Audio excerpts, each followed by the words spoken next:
So at this time, you're on. I think hopefully everybody can hear you. Okay, well, if I'm on, I would like to call this meeting to order. And our first item is approve the agenda. So I'll entertain a motion to do that. Okay, and I would make a motion that we approve the agenda as printed. Second. It's been moved and second to approve the agenda as it was printed. Any discussion at all? All those in favor, please say aye. Aye. Aye. The motion is adopted. Thank you.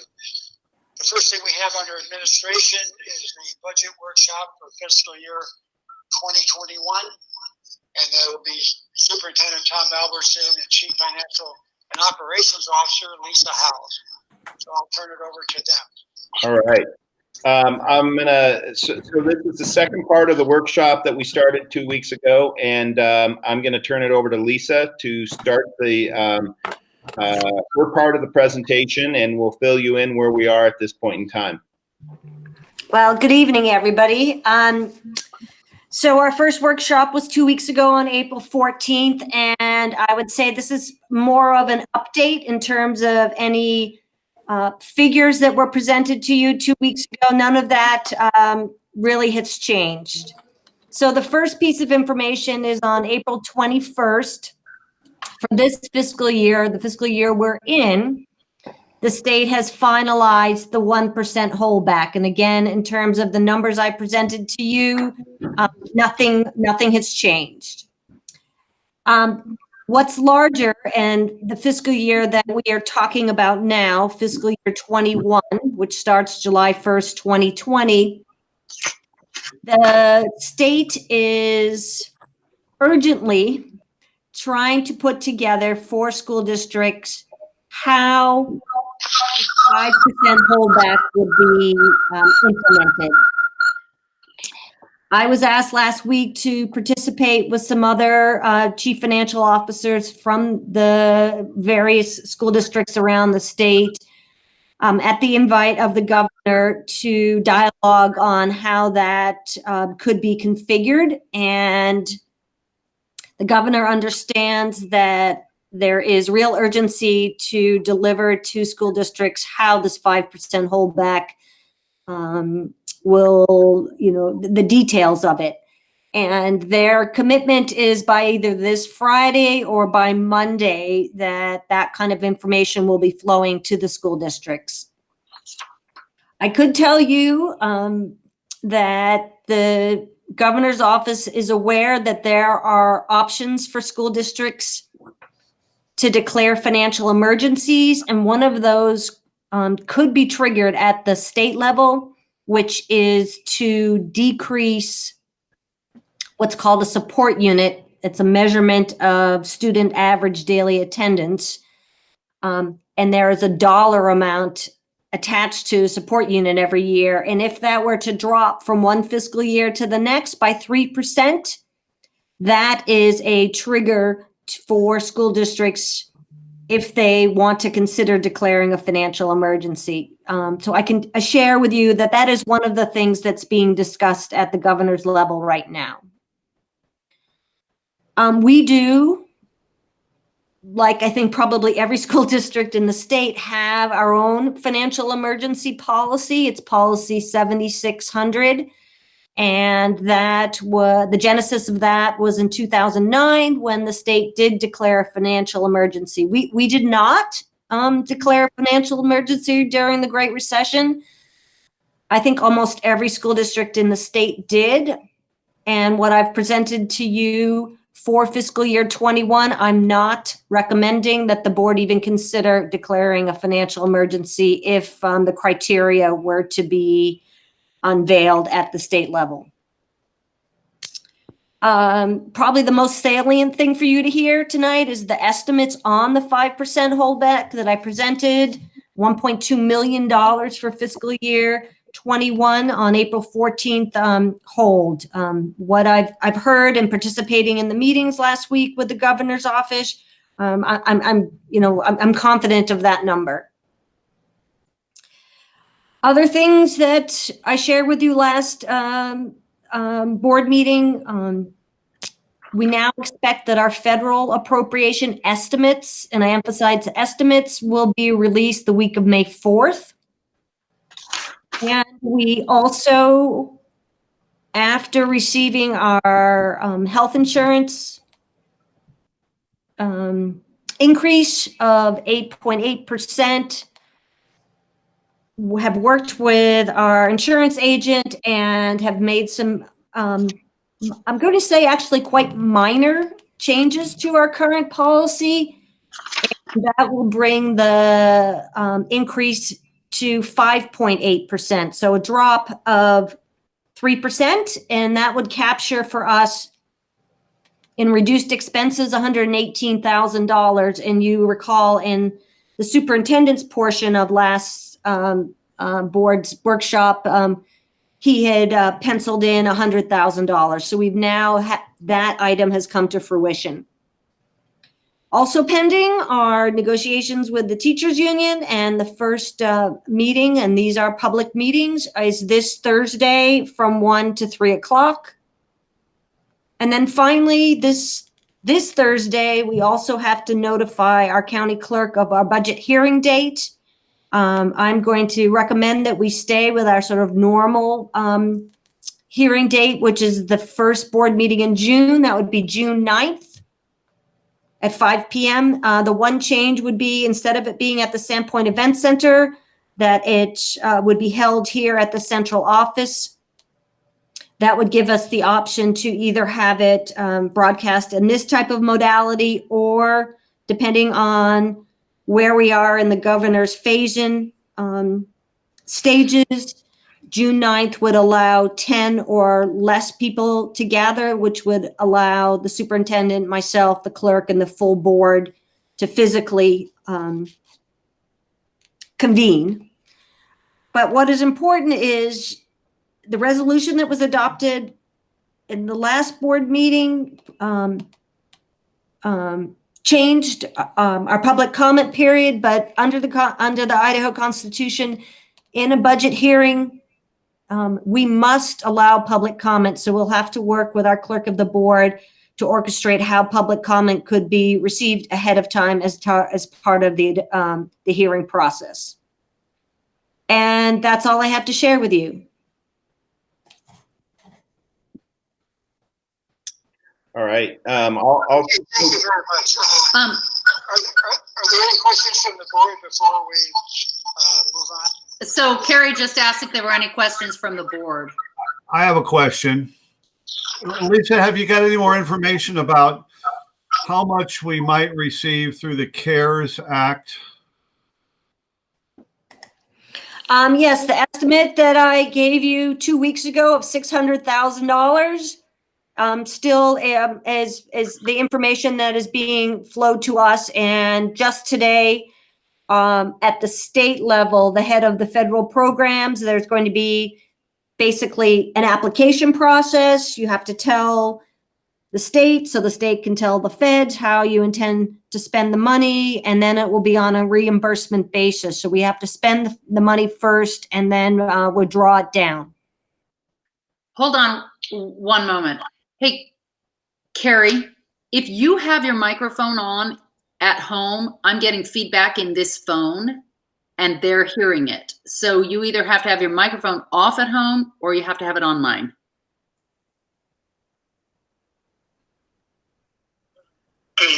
Okay. On my phone, I turn the microphone on. When I'm not talking, I turn it off. Okay, well, I'm going to get, right now it's okay. My computer off altogether. No, that's all right. Right now it's okay. No. Just turn my computer off entirely. We heard him a lot better there, whatever he just did. That last bit, they could hear you better. Okay. So now he is just on phone. He's not audio seeing you. So you'll have to identify when you're speaking. Can you hear me now? Yes, that's good. Okay, sorry to interrupt. Gary had asked a question. Well, Lisa answered my question. Okay. Okay, I think I'm back with you. Lisa, I had a question. What are the advantages or disadvantages, or what does it mean to declare a financial emergency? A financial emergency can be for one fiscal year in length. And the things that it generally allows you to do is to reopen contract negotiations with teachers. It allows you to reduce pay. It allows you to furlough. It allows you to bargain in good faith. And if you cannot come to agreement, the board's last best offer stands.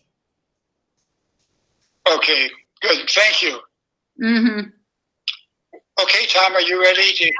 I will just for the board's information, again, I am not recommending this, emphatically not recommending this, but there is a process and a timeline for districts to declare a financial emergency, and if it's contested, to have a hearing. So it's not just, you declare it and it's done.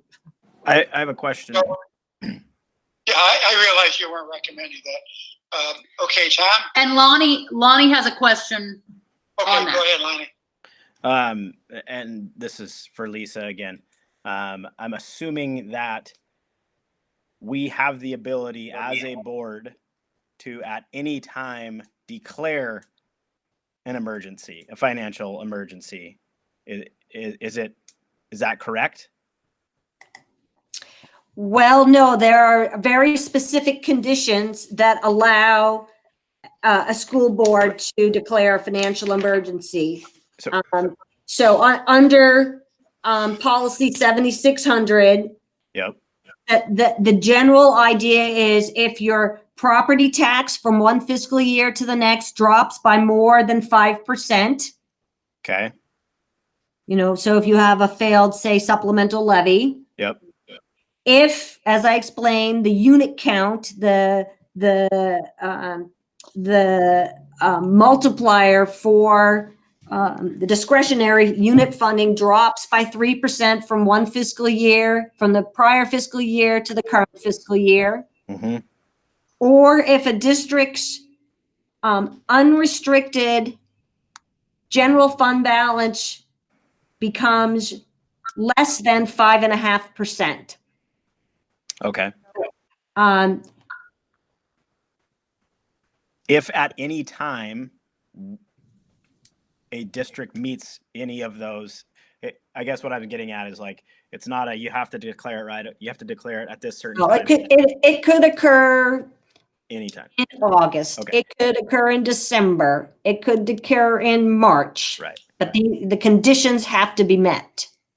Would it also be fair to say, if the state reduces funding, it does a 5% holdback, does that necessarily mean that the unit funding would be 5%, or would it be other aspects of the entire budget could be 5%, but the unit measurement could potentially be less than that? Am I making any sense? I don't know if that made sense. Right. In order for the state to capture $98 million, which is 5% of the fiscal year 2021 appropriation, it's going to require that several parts of the either statutory or non-statutory part of the appropriation are adjusted downward. And right.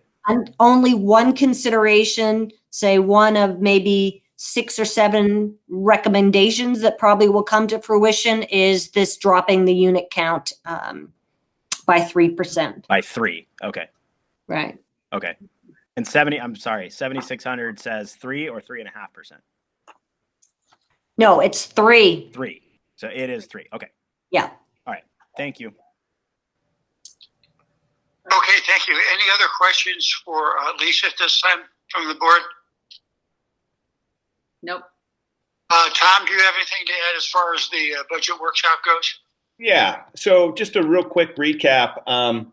you know, we started 2 weeks ago at the 1.9 million in cut. Obviously, the 1.2 is the 5% holdback, and then I had presented with you the numbers to get to that 744,000. And my presentation to you, which I went through, actually went above that and was presented at right around 1 million in potential cuts for us to adjust our budget. So I would want to entertain. There are no adjustments or any other changes. The only thing I want to add, the work that's been done since then, is we are not in a position right now, but we want to put ourselves in a position that if these numbers are I could say worst case scenario, and we needed to make further cuts than that. We have been working collaboratively to implement a furlough of 2 days of all employees. And I'm not recommending that we would go into the year doing that, but at any point in time, we have started the dialogue of what that would look like.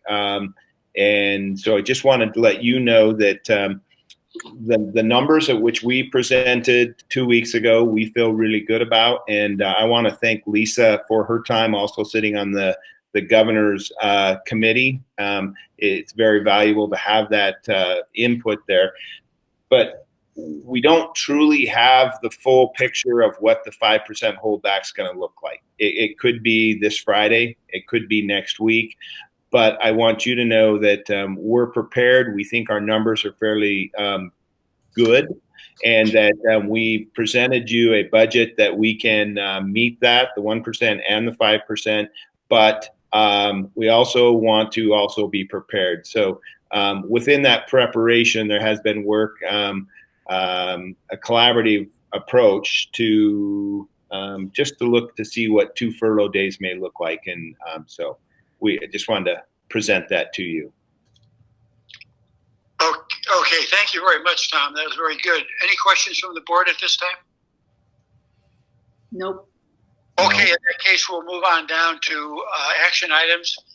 First one we have is a consent agenda. So is Tom doing an update on coronavirus? Yep. Oh, I'm sorry. Yeah, I'm sorry. I missed that. Yeah. Tom, I'm sorry. Yeah. You're next on the update. No problem. I wish we could skip that one. That would be a good one to skip. So every morning, the regional superintendents get together for a virtual meeting.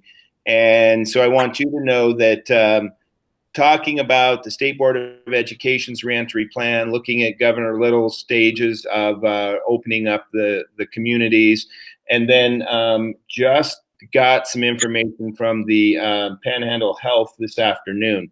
So there's a very collaborative effort in looking at all of this, and every morning we have this discussion, and I can tell you that there's nobody that has this completely dialed in yet. Everybody's kind of being very hopeful and wait to see.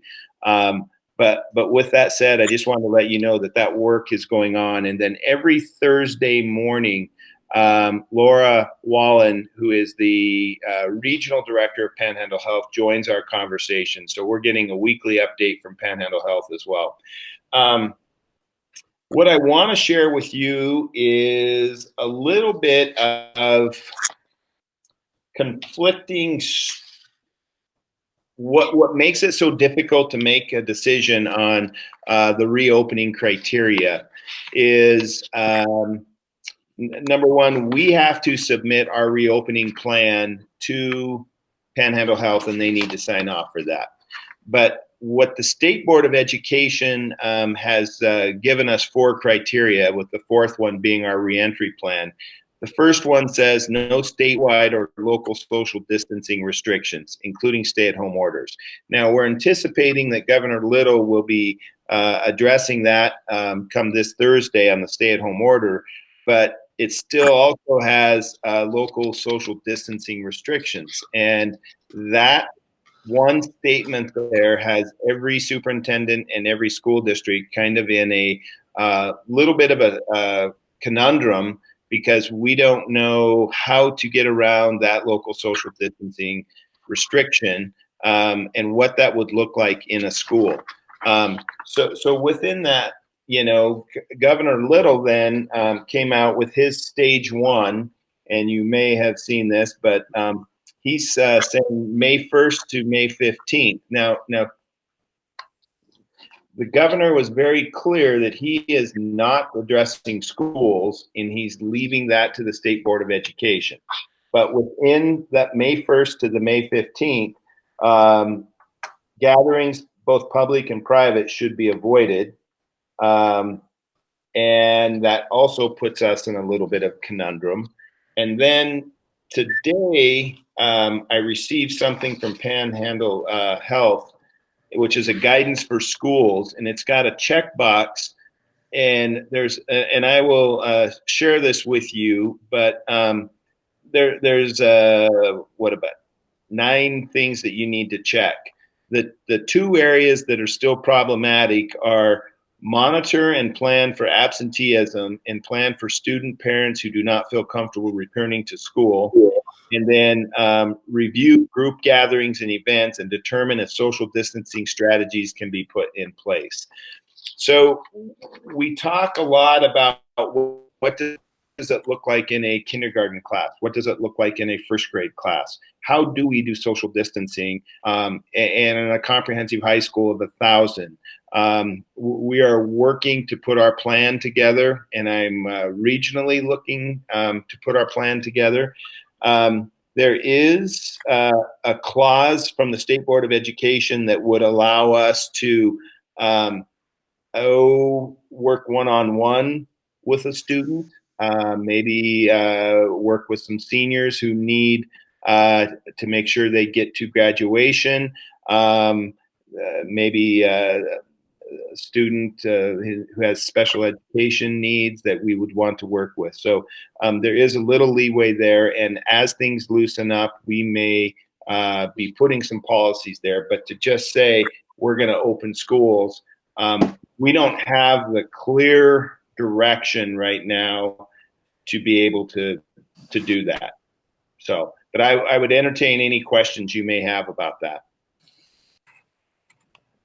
Okay, Tom, this is Kerry. I realize what you're working with, so I think it's just going to take a little more time to see if it's relaxed enough that we can actually educate our students face to face rather than by computer. But right, and for me, it's the trust factor of the community, knowing that they're ready and feel comfortable sending their kids back. I mean, I have all the confidence in the world in our maintenance staff. I have I can check a lot of all these boxes. Our communication piece, our hygiene practices, our board. We have board policy in place. We've got our cleaning disinfection protocols are in place. We have a lot of these boxes already checked. It's just really the logistics of social distancing, of putting kids back in the classroom, that is, again, kind of has every district a little bit in a conundrum right now. So I agree, Kerry. It's a little bit more wait and see.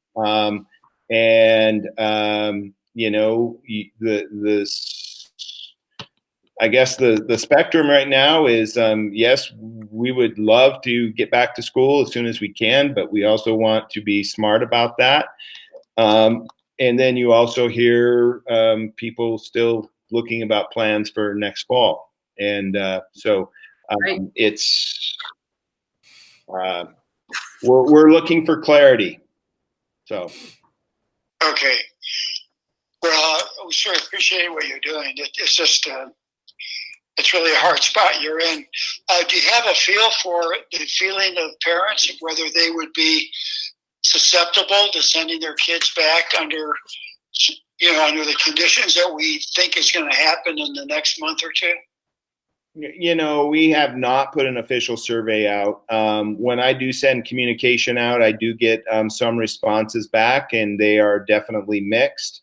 we would not send our kids back because we have someone of compromised health that lives in our household, and we don't want to take that risk, to absolutely, we need to get our kids back in school right now. So we have not done an official survey, but just from email responses that have come in from correspondence, it is definitely mixed. So. Okay, well, we'll just have to wait and see. Any other questions from the board, Tom, at this time? No, I appreciate the updates every time we meet, though. Yeah, and I will send you what I just got from Panhandle Health today, and I will share that with you. Yeah, it's like I said, is we all want to be hopeful, but we need to be smart, and it's the health of our students, our staff, and our community, again, is going to be guiding the decision. So just to reiterate, where we are right now is the State Board of Education did say that schools will be in a distance learning mode through the rest of this school year until this criteria can be met that they laid out. And again, I don't think we're at that criteria at this point in time. So. Okay. Okay, thank you. Okay, we'll move on now to action items. Okay. The consent agenda being the first one. I would make a motion that we approve the consent agenda. I'll second. It moves in second to approve the consent agenda. Any discussion on that? In that case, all of those in favor of the motion, please signify by saying aye. Aye. Aye. Aye. Aye. And that is passed by unanimous vote. Thank you. Next, we have the second reading of the new policy. Chief Financial and Operations Officer Lisa Howes, and policy number 7336, employees paid with federal funds and unexpected or extraordinary closures. Okay, Lisa, are you going to do that? Sure. Again, I think it's quite straightforward. Basically, we are required to adopt this policy in order to continue receiving the federal funds that carry staffing attached to it. And it just states that we are treating our federally funded staff identical to our state and locally funded staff. Okay, thank you. Do we need a motion to approve this statute 7236? Yes, we do. We do. So I would make a motion that we approve new policy 7236, employees paid with federal funds and unexpected or extraordinary closures. I'll second that. Okay, it's been moved and second that we approve 7236 as stated in the motion. Any further discussion on that? If not, all those in favor, please say aye. Aye. Aye. Aye. Aye. And that is adopted. Thank you. Next, we have Lake Ponderay School District 20, 21, and 21 and 22 calendars for parents and staff. Tom, do you want to comment on that, please? Yeah. So in your packets, you're going to see something a little different in the sense that if we looked at the 2021 calendar, there's actually two calendars. They're the exact calendar, but one is for certified teachers and for staff, and one is for what we call the student calendar. What we were finding is that there's some pertinent information that are to the certified teaching staff that was confusing to parents, and they didn't really need to know about the professional development. All they needed to know is that it was a non-student day.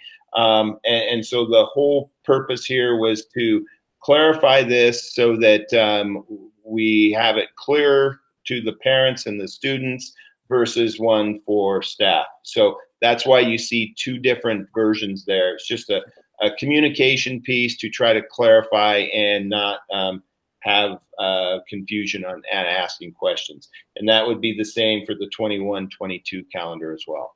So that's why there's 4 calendars instead of 2. Okay, Tom, thank you. I mean, I think it's a great idea to do that. Is there anything about the calendar that is different than normal that you want to brief us on before we go ahead and approve it? No, we did define, just for our purpose, a difference between a hour and a half and a 2-hour early release. There's only 2 days in the whole year that there's a 2-hour early release. That's the day before Christmas break and the last day of school. Everything else is an hour and a half. So again, trying to mainstream that and make it clear for parents so that they're aware, you know, to try to, we tried hard to make all early releases exactly the same, but we do have some challenges with transportation just because of the geographic distance that we're covering, and couldn't make it work at this point in time. But all the work was done here is to try to make things clear for families so they can read the calendar and they know what to expect. Just a reminder for myself, Tom, how many snow days or other school closure days does this plan in before, you know? Yeah, I don't believe that changed at all. I think we have 5. Is it 4 or 5? 5? Okay. Yeah. Okay, any other questions from the board? In that case, I will entertain a motion to approve the calendars as presented to us. I will make a motion that we approve the calendars for 2021 and 21-22 for both the students and the certified calendar. I'll second that. Okay, it's been moved and seconded that we approve the calendars as presented to us today. Any discussion, further discussion? If not, all those in favor, please signify by saying aye. Aye. Aye. Aye. Aye. And that motion is adopted. Thank you. Next, we have Resolution 2007, Certificate of Closure and Affected ADA Waiver. Tom, Yeah, I'll take that. Knowing that attendance was affected when the COVID-19 pandemic came about, the state wanted us to have a waiver signed by our board for us then to receive funding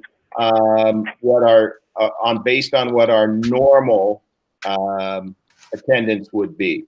So what we have in front of you is we went back and looked at our records and when our attendance started to dip off. And so you can see March 2nd through March 6th, we did have a normal school calendar, but attendance was affected there. So we're asking for a waiver for that week. We're asking for a waiver of the March 9th through the 13th. Again, we saw a drop off in attendance there from our normal attendance. We asked for 1 day on the 16th. That was the day that we had the emergency meeting. That was a normal school day, but we had attendance was down and then we had closed.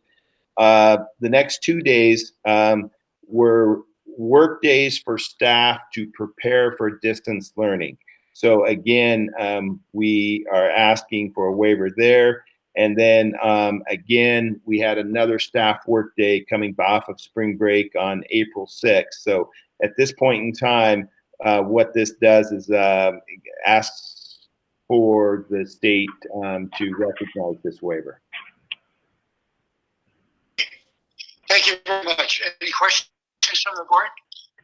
In that case, I'll entertain a motion to approve this resolution. I would make a motion that we approve the resolution 20-07, a certificate of closures and affected average daily attendance waiver. I'll second. Okay, it's been moved and second to approve resolution 2007 as stated.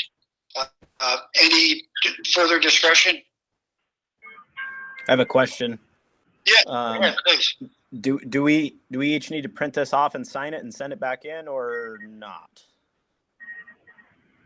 I have the resolution from the last board meeting here. I can send it to all of you, or I'm just holding it. So the state accepts them Okay. in the meantime without signatures. Okay. I just didn't know if you wanted us to do that or not right now. I'm gathering a stack for signatures at a later date. Okay. Okay. Okay. Any further questions? All those in favor of the motion, please say aye. Aye. Aye. Okay, that motion. Don't we need a roll call vote on this?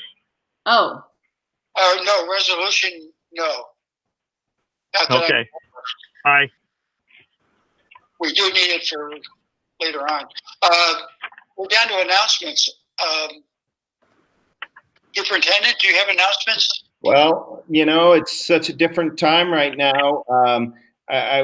We don't have students in session. We don't have student activities to report on, all those things that we dearly miss. I do have to say, though, our staff is working extremely hard. I think we're upwards, and Lisa, you can chime in here, but I believe Bobby Coleman, director of food service, said that we're up around 500 meals, and we did add in supper. So we keep doing as much as we can. So provide feeding students the best that we can. So we've got the breakfast, the lunch, and then also did a supper program. So really a lot of kudos to our food service. They're working extremely hard on that. Also the creativity of our teaching staff of trying to reach students. And I can't tell you how challenging and how difficult this time is. No one wants to be in this situation. And, we're working really hard to try to communicate with families, and any families that are struggling with this distance learning. It's just not the same. There's that relationship piece that is just missing, and being able to give some instruction there. Andra, on the teaching and learning side of things, do you want to chime in there a little bit? Oh, I could just wrap up with a thank you as well, to know that a thanks to the Idaho Business for Education group. I believe Matt Brass and our technology team have now repurposed and distributed laptops supporting elementary families who requested a device to access learning, and have worked their way through 6th grade, 5th grade, 4th grade requests, and maybe down to 3rd grade at this time. So for you to know, we're continuing to really try that outreach, and to provide paper, pencil learning options, hard copy packets. Some families just choose and prefer that. And we also know that not all have access to technology. So we're continuing that two-pronged approach, and I would just continue to thank our staff. I want to add something as a board member. One teacher who I know well from Farmington, Renee Lorden, allowed me to see in on her Google Classroom for math, and I can't remember if it's 5th or 6th grade. She's going to think that's bad that I can't remember, but 4th, they seem really smart. Well, the kids that are engaged, it's been really fun to see their response and interaction back with the teachers, and I just wish all the students were engaged in that way. But I know that the teachers are really working so outside the box, and it's fun to have a little window into what that looks like on a day-to-day basis, sometimes hourly. So. Oh, that's great. Thank you. Any other announcements from the board? I have one announcement. I have a new computer that will be delivered to my house the first week in May. So hopefully when that gets here, I'll be able to see you and hear you. Anyway, the next item we have is executive session. So I will entertain a motion to go in executive session. Perfect. I will make a motion that we go into executive session as provided for in Idaho Code Title 74, Section 206, subsection 1F, to communicate with legal counsel for the public agency to discuss the legal ramifications of and legal options for pending litigation or controversies not yet being litigated but imminently likely to be litigated. The mere presence of legal counsel at an executive session does not satisfy this requirement. Okay, thank you. Do I have a second? I'll second. That was Okay, long. we'll need a roll call vote, and I think Gary may be absent from this, but No, he's anyway, here. No, he's here. a roll call vote. I won't be able to make it to the executive session. Oh, I apologize. Yes. I'll take a roll call vote moving into executive session, and Trustee Superger, you can participate in the motion to move in. So Trustee Williams, Aye. Trustee Decker, Aye. Trustee Superger, Aye. Trustee Lewis, Aye. and Trustee Kelly. Aye. Thank Okay, you. we are in executive session, and we'll have a slight break Goodbye. while we change our mode of operation. Okay.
Hi, Kelly. Oop, everybody's back on. We're waiting on Curly. Wow. Hi, everyone. Hi. What are you guys doing? Hey, looking good. I can't. So you have Carrie on the phone. So as soon as Pearly calls in, you guys wait. Oh, okay, we're ready to come back into executive session. No, not yet. We gotta wait for, we don't have Pearly back. Pearly is not back. Not yet. Is Lonnie back? Yeah, Okay. Just can't see it for some reason on my end. I see Lonnie. There you are, Lonnie. Everybody's having fun. Oh, Pearly's on. I'm here. Hi, Pearly. Okay. Okay, I would like to bring this meeting back to order. Our executive session is completed. There were no motions, no decisions were made. And with that, we will end this meeting. Adjourned. All right. All right.